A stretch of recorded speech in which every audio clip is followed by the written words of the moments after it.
Commodore Khalid Chishti साहब, retired commodore हैं। आपका बहुत शुक्रिया चिश्ती साहब। चिश्ती साहब, क्या सिग्निफिकेंस है इस अटैक की? कौन सा तैयारा इस्तेमाल हुआ? क्या उसकी खास बात थी तैयारे की?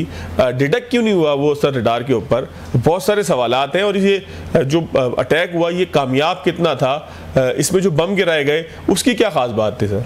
जी बहुत शुक्रिया मुझे इन्वाइट करने का। और ये B-2 बॉम्बर जहाज है और B-52 भी है जो पॉसिबली अमेरिका ने अभी तक नहीं बताया कि वो इस्तेमाल हुआ है, और चांसेस ये हैं कि B-2 ही इस्तेमाल हुआ होगा। ठीक, ये B-2 जहाज इनका एक तो अमेरिका की सॉइल पर है और वहां से अभी अमेरिकन मिलिट्री ने, पेंटागन ने अनाउंस किया है कि ये वहां से 18 घंटे की फ्लाइट का इसने किया है और रास्ते में ज़ाहिर है इसकी रिफ्यूलिंग हुई है। ये जो जहाज है ये तकरीबन 1997 में पहली दफा मंजर पर आया था और ये स्टेल्थ जहाज है, जिसका मतलब है ये रडार पर नजर नहीं आता।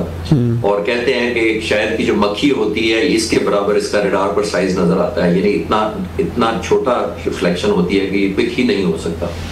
दूसरा इंपॉर्टेंट चीज इसको ध्यान में रखनी चाहिए कि पॉसिबली, क्योंकि पेंटागन ने बताया कि ये अमेरिका से आए हैं और रास्ते में रिफ्यूलिंग भी हुई है, एक और ऑप्शन भी थी उनके पास, और वो है कि अगर इनको डिगो गार्सिया छोटा सा जजीरा है साउथ ऑफ इंडिया, यानी इंडियन जो सदर्न टिप है वहां से तकरीबन 1800 किलोमीटर डाउन समंदर की तरफ जाएं तो वहां एक छोटा सा बेस है। ये डिगो गार्सिया एक जजीरा होता था 200 साल पहले, और वहां मकामी लोग रहते थे। वहां पे फिर यूके ने कब्जा कर लिया, फिर अमेरिका ने ले लिया उसे। वहां पे सिर्फ इतनी छोटी जमीन है कि मुश्किल से एयर बेस आता है। वहां पे B-52 जहाज और B-2 जहाज ये दोनों वहां स्टेशन है और वहां से भी चांसेस थे कि ऑपरेट किया जा सकता था। वो ये सिर्फ होना था कि 1800 किलोमीटर से समंदर पे उड़ना था तकरीबन, और फिर ईरान डायरेक्ट एंटर होना था। लेकिन वहां से जो मेरी नजर में, जो मेरा तज्जिया ये कहता है कि वहां से इन्होंने इसलिए नहीं उड़ाया कि यहाँ से सीक्रेसी या इंफॉर्मेशन आउट होने का खतरा था, क्योंकि ये ओपन समंदरों में है, यहाँ पे रडार नेटवर्किंग और सैटेलाइट पिक्चर ज्यादा है। अमेरिका ने ये भी जो अटैक किया है ये डिसेप्शन किया है। पेंटागन अनाउंस कर रहा है कि हमने डिकॉय फ्लाइट रूट लिए हैं, जिसका मतलब है कि हमने शो कुछ और रूट कराया है और लिया कुछ और रूट है। ये जो B-2 जहाज जो है ये सिर्फ 19 तैयारे हैं सिर्फ अमेरिका के पास इस वक्त। अपग्रेड होता रहा है, लीथल है जाहिर है, और अगर आप वीडियोस मॉनिटर कर रहे हो तो ये वेपन बैली के अंदर कैरी करता है, क्योंकि अगर वेपन बाहर एक्सटेंडेड होंगे तो वो रडार की रेडिएशन से वो पिक हो जाते हैं, वेपन से भी पता लग जाता है कि कोई चीज आ रही है। ये बैली के अंदर उसको बंद करके ले जाता है और बैली खोलकर उसके बाद ड्रॉप करता है। एक और इम्पोर्टेंट और सिग्निफिकेंट फीचर इसका ये है, तकरीबन 40,000 पाउंड का वजन उठा के ले जा सकता है, जिसके अंदर इस पर दोनों ऑप्शंस होती हैं। ये बंकर बस्टर भी ले जाता है और डेजी कटर भी ले जाता है, जो इस मिशन में इस्तेमाल होते हैं। और आपने अब जान गए होंगे सारे कि उन्होंने एक सबमरीन से भी टोमाहाक क्रूज मिसाइल भी मारे हैं बुनियादी तौर पर मुख्तलिफ साइट्स पे। उसकी वजह ये है कि ये तकरीबन जहाज का जो बॉम्ब है ये 50 से 60 मीटर तक पेनिट्रेट करता है, जबकि बंकर बस्टर है। जबकि जो ईरान की न्यूक्लियर प्लांट्स और उनके जो वेयर हाउसेज कह लें या लेबोरेटरीज कह लें वो अंडरग्राउंड अबाउट 90 मीटर। ये कुम के पास इनका एक कॉम्प्लेक्स है बहुत बड़ा, और ये पूरा पहाड़ों का सिलसिला है जिसके अंदर ये कॉम्प्लेक्स है पूरा। 1 या 2 टनल नहीं है जिसको हिट करना था, ये पूरे कंपाउंड को उड़ाना था उन्होंने, और वो डायरेक्ट 90 मीटर तक बॉम्ब जा भी नहीं सकते। तो जिससे मुझे लगता है कि इन्होंने टोमाहाक करके पहले ग्राउंड सॉफ्टन किया है और उसके बाद इनको बंकर बस्टर को यूज किया है, जो कह रहे हैं कि हमने वो 6 इस्तेमाल किए हैं जिन्होंने नॉकआउट किया होगा। जाहिर कितने % कामयाबी का रेट है और क्या कुछ बचा है, ये बड़ी इंपॉर्टेंट चीज है देखने की कि वहां था क्या ऑलरेडी जिसको टारगेट किया गया, येट टू बी सीन। इसमें एक क्वेश्चन ये भी आ रहा है चिश्ती साहब कि ईरान ने ये साइट्स खाली कर दी थी, तो अगर ईरान ने साइट्स खाली कर दी थी तो फिर इस कार्रवाई की ज़रूरत क्या? अमेरिका को पता नहीं था कि साइट्स खाली हो रही हैं? सैटेलाइट इमेज आ रहे थे, कुछ लोग जो है वो कह रहे हैं कि सैटेलाइट इमेज है कि जिसके सामान जा रहा है, फिर कोई रेडिएशन नहीं आई। सऊदी अरब भी तस्दीक कर रहा है कोई रेडिएशन का कोई मामला नहीं है। हाँ, ये ज़रूर है कि आलमी एजेंसी कहती है कि यहाँ पर जो है वो साइट्स मौजूद थी। तो इसमें आप कियास क्या आपका करता है, तज्जिया आपका क्या कहता है कि क्या हुआ होगा? क्या ईरान को पहले से मालूम था, उन्होंने सारी मूवमेंट करके कहीं और शिफ्ट कर दिया है, तो एटमी प्रोग्राम क्या अपनी जगह इंटैक्ट रहेगा? देखिए, जब न्यूक्लियर इंस्टॉलेशंस होती हैं और इसमें ये देखना होता है, इसमें 2 चीजों की कॉम्बिनेशन होती है। एक तो लेबोरेटरीज या इनके जो एनरिचमेंट प्लांट्स होते हैं वो होते हैं, और एक यूरेनियम इटसेल्फ होता है, यानी कि जो मादा जो मटेरियल इटसेल्फ है जिसको आप एनरिच करते हैं। और आपको याद होगा, मैं रिफ्रेश करता चला हूं कि 2015 में जब अमेरिका ने डील की थी ईरान के साथ कि आप वापस विड्रॉ कर लें अपनी सारी एनरिचमेंट को, तो वो ईरान उस वक्त 20% एनरिचमेंट पर 2015 में पहुंच चुका था।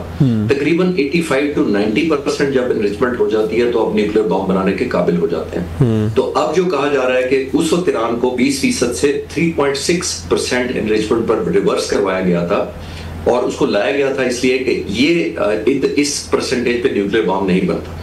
ईरान ने कंप्लाई भी किया और IAEA के रूल्स भी माने। उसके बाद उस एग्रीमेंट में ये भी था कि ईरान 24/7 365 डेज किसी वक्त भी इंस्पेक्शन के लिए खोलेगा उन साइट्स को। ईरान ने उन 3 सालों में, जब तक 2018 में प्रेसिडेंट ट्रम्प ने आकर अंडू नहीं कर दिया सारा एग्रीमेंट, रिवोक कर दिया सारा यूनिलैटरल, 3 सालों में 10 दफा विजिट किया और 10 दफा सर्टिफाई किया IAEA ने कि इसमें न्यूक्लियर एनरिचमेंट का काम नहीं हो रहा। उसके बावजूद ये एग्रीमेंट खत्म कर दिया गया था। तो अब ये देखना ये होगा, coming back to your question, कि उसकी जो बेसमेंट थी और जहां जहां अगर उन्होंने एनरिचमेंट का मटेरियल रखा हुआ था, यूरेनियम रखा हुआ था, तो पॉसिबली वो ले गए होंगे, इसमें कोई शक नहीं है। लेकिन इस तरह की लेबोरेटरीज जो अंडरग्राउंड होती है, इंफ्रास्ट्रक्चर होता है, उसका बहुत ज्यादा इन्वेस्टमेंट होती है, ये बहुत साल पीछे ईरान को धकेल देगी अगर उनके पास कोई और सिस्टम नहीं है तो। क्योंकि उन्होंने 3 जगह अटैक किए, इस्फहान में भी और कुम के करीब, ये सारे। तो अगर तो ये लेबोरेटरीज और इंफ्रास्ट्रक्चर जो है, ये जो न्यूक्लियर एनरिचमेंट जो सेटअप है, उनको तबाह कर दिया गया है और वो यूरेनियम निकाल कर ले गए हैं, तो तभी ये ताबकारी नहीं हुई। लेकिन ये देखना पड़ेगा कि ईरान के पास कोई ऑल्टरनेट है या वो जीरो से फिर शुरू करेंगे। That is yet to be seen. Sir, आपने हरमज के हवाले से सर आप क्या कहते हैं कि ईरान के पास ये इख्तियार है कि वो इस रास्ते को बंद कर दे? क्या वो वाकई ऐसा कर पाएगा? कैपेबिलिटी की बात भी है और इख्तियार की बात भी है। ये आपका बहुत अच्छा सवाल है, बिकॉज देखिए, जब पहले तो आपने कहा कि कर पाएगा, ये कैपेबिलिटी है, और एथिकली या लीगली अगर आप पूछ रहे हैं कि करना चाहिए या कर सकता है, तो इस पूरे जंग में कौन सा काम है जो लीगली हो रहा है, पहले तो ये देखना पड़ेगा। कौन सी चीज है तो एथिकल हो रही है? सबसे बड़ी गवर्निंग बॉडी एटॉमिक एनर्जी की है, IAEA है। जब वो कह रही है कि वेपन नहीं बना रहा है ईरान, तो फिर हम उसको मानने को तैयार नहीं है। जज ज्यूरी खुद ही हैं। एक दिन पहले जो समझते हैं हम समझते हैं जिस शख्स को, अमेरिकन सदर को मैन ऑफ पीस है, वो अगले दिन ही 15 दिन का नोटिस दे के कि जी मैं 2 हफ्ते सोचूंगा और अगले दिन अटैक करवा देता है। तो ये स्ट्रेंज कॉम्बिनेशन है। असूल तो हो ही नहीं रहे को फॉलो, कोई प्रिंसिपल्स या नेम ऑफ द गेम तो है ही नहीं कुछ। अपने अपने रूल्स हैं, अपनी ज्यूरी है, अपना जज है, अपनी एक्शन। तो रूल्स की कोई बात नहीं। ईरान तो जाहिर है जो कार्ड हैं इनके पास, गिवन कार्ड या गिवन अपॉर्चुनिटीज हैं, उसी को एक्सप्लॉइट करना चाहेगा कि वो हिट बैक करे। तो जंगें होती क्यों है, ये ज़हन में हमें रखना चाहिए कि आप प्रोहिबिटिव कॉस्ट इंपोज करते हैं दुश्मन पर। यानी ईरान के खिलाफ क्या किया अमेरिका ने भी? सिर्फ ये किया कि हम तुमसे बहुत ज्यादा कीमत लेंगे अगर तुम न्यूक्लियर प्लांट बनाए रखोगे, हिट करेंगे, तबाही मचाएंगे, तेहरान पर हमले करेंगे। तो बुनियादी तौर पर देखिए, इजराइल के खिलाफ भी ईरान ने यही किया। जब पॉपुलेशन को पता लगा इजरायली के हिट कैसे, ग्रिड स्टेशन कैसे उड़ते हैं, बंकर में सोया कैसे जाता है, रात को नींद आती है कि नहीं, मेडिकल स्टोर, मेडिकल हाउसेज या हॉस्पिटल्स को बॉम्बिंग जब करते हैं तो क्या निकलता है। तो ईरान क्या कर रहा था? ईरान बुनियादी तौर पर इजरायली लोगों के लिए और इजराइल की फौज के लिए एक कीमत बढ़ा रहा था जंग की। तो वो जब नहीं शायद इजराइल दे पाया, क्योंकि उसको लगा कि ये मैं सस्टेन नहीं कर पाऊंगा। आपने शायद नोट किया होगा कि वो अपने राशनिंग शुरू कर दी थी उन्होंने अपने वेपन्स की। जो आयरन डोम है और दूसरे मिसाइल है, डेविड स्लिंग है, एरो 3 है, एरो 2 है, उनको लगा कि हम तो छोटे छोटे मिसाइलों पर अपने बड़े बड़े महंगे जो 50-100 गुना ज्यादा महंगे मिसाइल जाया कर रहे हैं, यानी उनकी वर्थ नहीं है इंटरसेप्ट करने की, मीडियम कर रहे हैं, तो उनको राशनिंग करनी पड़ गई। तो ये होती है प्राइस जो आप इंपोज करते हैं, जो ईरान भी कर रहा था। अब डिपेंड करेगा वे फॉरवर्ड के ईरान के पास फाइट बैक करने का स्टैमिना रहता कितना है, उस पर डिपेंडेंट होगा कि ईरान हिट बैक करता है, किस रिजॉल्व से करता है और कैपेबिलिटी है क्या।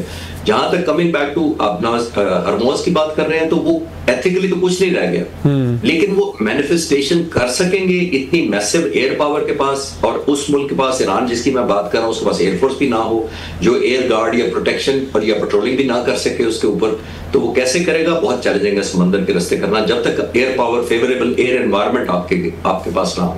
बहुत शुक्रिया खालिद चिश्ती साहब। सर, आपके वक्त का नाज़रीन, एक ब्रेक लेते हैं, ब्रेक के बाद कुछ सियासी लोगों से बात करते हैं।